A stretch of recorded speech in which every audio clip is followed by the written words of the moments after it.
Hola, ¿qué tal? Bienvenidos. Hacemos otra edición de Dicen que Dicen. En el programa de hoy vamos a hablar de política y de historia. Vamos a estar con el político y escritor Fernando Iglesias. Nos habla del año que vivimos en peligro, su nuevo y polémico libro. Y además vamos a estar con la escritora Florencia Canale. Cuenta detalles de La Hora del Destierro, los últimos años de Juan Manuel de Rosas. Con Fernando Iglesias, con Florencia Canale, vamos a hacer esta edición de Dicen que Dicen después de los auspicios. Auspician este programa Grupo Asegurador La Segunda.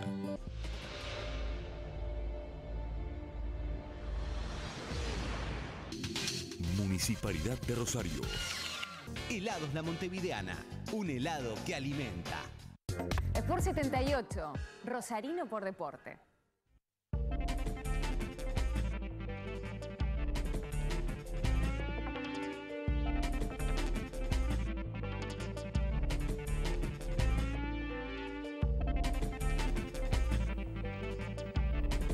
Fernando Iglesias, escritor y periodista, entre 2007 y 2011 fue diputado nacional por la coalición cívica, vuelve al ruedo para ser candidato de Cambiemos en la capital federal. Acaba de presentar su libro El año en que vivimos en peligro, cómo sobrevivimos al Club del Helicóptero.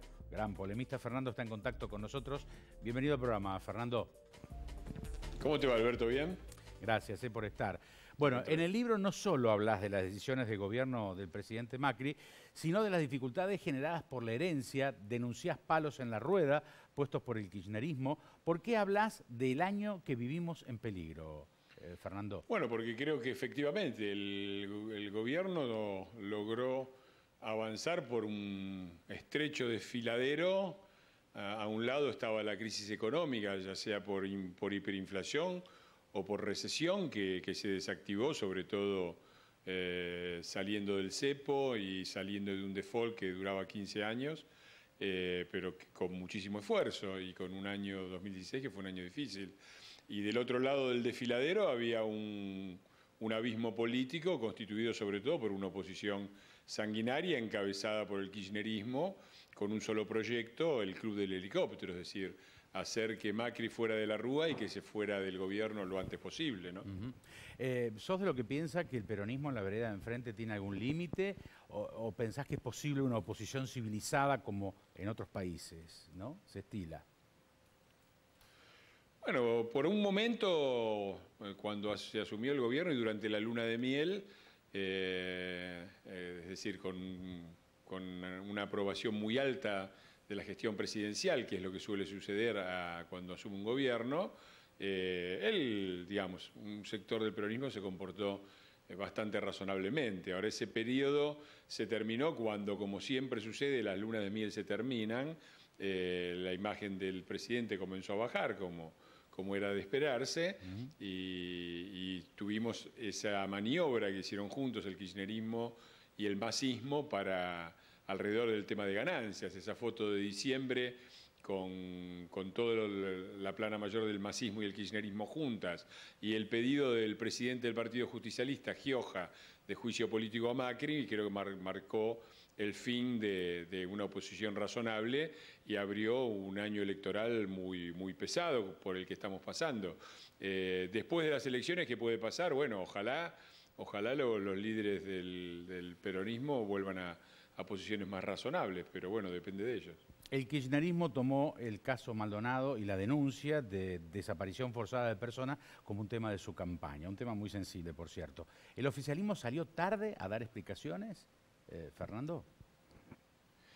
El oficialismo tiene la obligación de gobernar y me parece que lo que se hizo fue absolutamente razonable. Nadie podía, realmente, bueno, la verdad que de estos muchachos uno se puede esperar cualquier cosa, pero me parece que han llegado a un límite que va más allá del ridículo. Me parece que la preocupación por la aparición con vida de Maldonado desde toda la sociedad argentina, creer que acá hay una desaparición forzada, lo que implica o un plan sistemático o por lo menos una orden dada desde los altos esferas del Estado, pensar que Macri o que la ministra Bullrich mandaron a hacer desaparecer a Maldonado, me parece demencial. Aparte, serían muy estúpidos hacerlo en un periodo electoral. Bueno, no es algo que verdaderamente no cierra por ningún lado. Y me parece eso, que me parece que todos los argentinos queremos que aparezca Maldonado, que se aclaren las circunstancias, qué fue lo que pasó, y si hay algún tipo de daño, o si él sufrió algún tipo de agresión, que los responsables paguen, caiga sobre ellos todo el peso de la ley.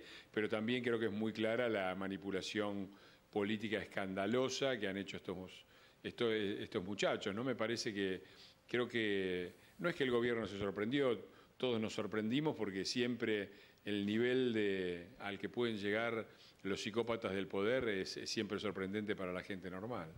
Bueno, en esas páginas señalás que el gobierno de Cambiemos es estructuralmente el más débil desde el retorno de la democracia, mucho más que el gobierno de Alfonsín, o si querés el gobierno de la Rúa de la Alianza, a lo que agregás el hecho de que Macri es el primer presidente argentino que no es ni militar, ni peronista, ni radical.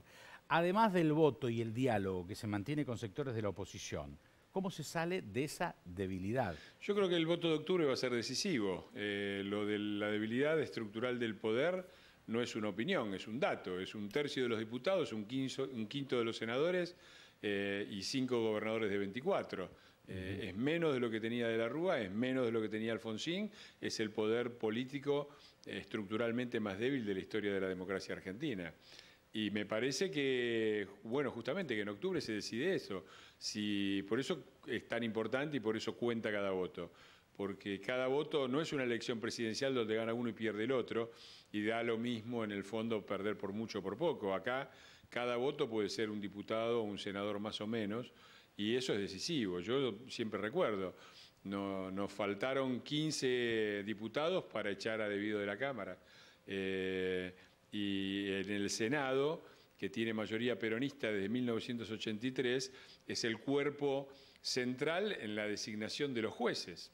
Por eso, de los 12 jueces de Comodoro Pi, que son los que tienen las causas más importantes, incluidas las de Cristina Kirchner, pero también la de Debido, la de Aníbal Fernández y tantas otras, esos 12 jueces, todos fueron aprobados con mayoría peronista en el Senado. Una por propuesta del presidente Fernando de la Rúa, y los otros 11 por propuestas de los presidentes peronistas Carlos Menem, Néstor Kirchner y Cristina Kirchner. Ahora, una sociedad que pide justicia no puede votar corruptos, y por lo tanto tener un senador más, tener un diputado más, es decisivo para terminar con la impunidad en la Argentina.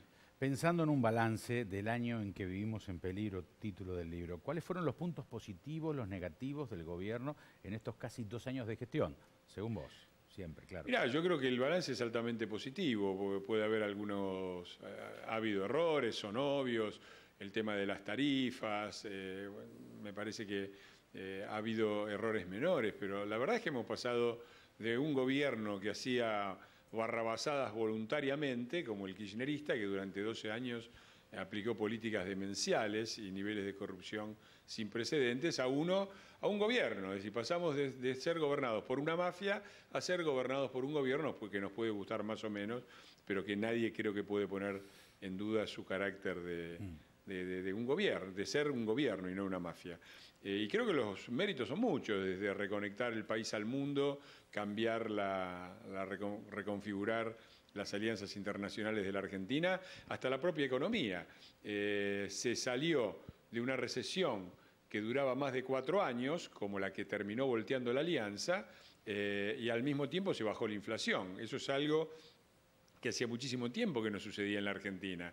Y los costos que hubo que pagar para salir del cepo y del default y evitar el estallido que no evitó la alianza con la convertibilidad, se pagaron durante el primer semestre del 2016, pero hoy ya podemos decir que la pobreza es menor a la que había cuando asumió este gobierno, y la cantidad de puestos de trabajo es mayor. De manera que la situación se está revirtiendo, la economía está creciendo, la inversión está creciendo claramente por encima de lo que está creciendo la economía, por lo tanto podemos pensar en un crecimiento sustentable y a largo plazo, que es lo que la Argentina no tiene desde hace muchísimo tiempo. Fernando, no son pocos los que dicen que con tu forma de decir las cosas profundizás la grieta en nuestro país. ¿Qué opinás?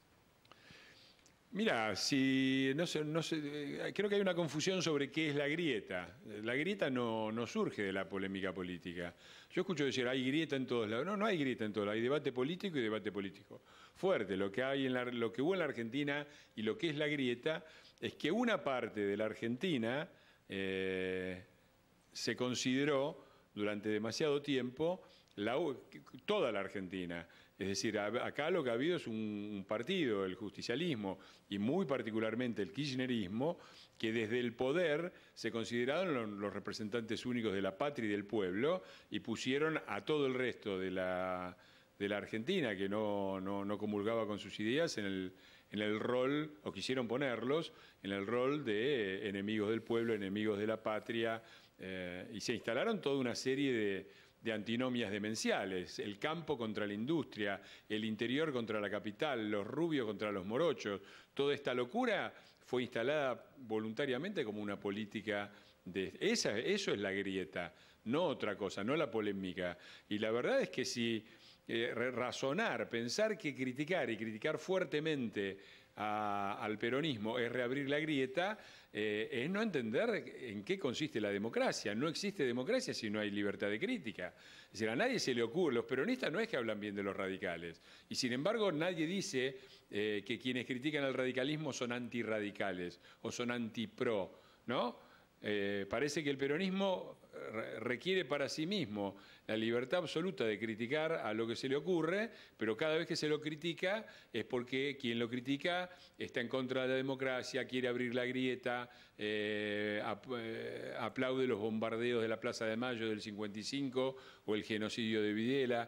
La verdad es que este derecho a actuar en política sin ser criticado que reclama el peronismo para sí, me parece ilegítimo y contrario a la más elemental idea de democracia. Lo último, llevando el plano internacional a lo que estás diciendo, ¿dónde ves un gobierno parecido al de Macri o que se quiera parecer? Bueno, las características nacionales son importantes, pero me parece que hay muchos. Yo tengo una relación muy entrañable con Italia, país en el que viví 7 años y del que también soy ciudadano. Acabo de venir de dar unas conferencias allá. Me parece que el gobierno del Partido Democrático, considerado de centro-izquierda en Italia, es un gobierno bastante similar, y me parece, por ejemplo, que su anterior líder, que era Renzi, tiene muchísimas características en común con Macri, como también las tiene, creo yo, Macron en Francia. Si querés, dos referencias de líderes europeos que tienen una visión similar a la que yo creo que tiene Cambiemos y Mauricio Macri. Bueno, podemos tomar eso, Macron y Renzi. El año en que vivimos en peligro, cómo sobrevivimos al Club del Helicóptero, tu último libro. Un abrazo, gracias por participar del programa, Fernando. Ha sido muy amable. Gracias a vos, Alberto, y bueno, un saludo a todo Rosario. Ahí estaba, Fernando Iglesias. Cuando regresemos, un poco de historia. Florencia Canale, sobre Juan Manuel de Rosas. Muy interesante, ya volvemos.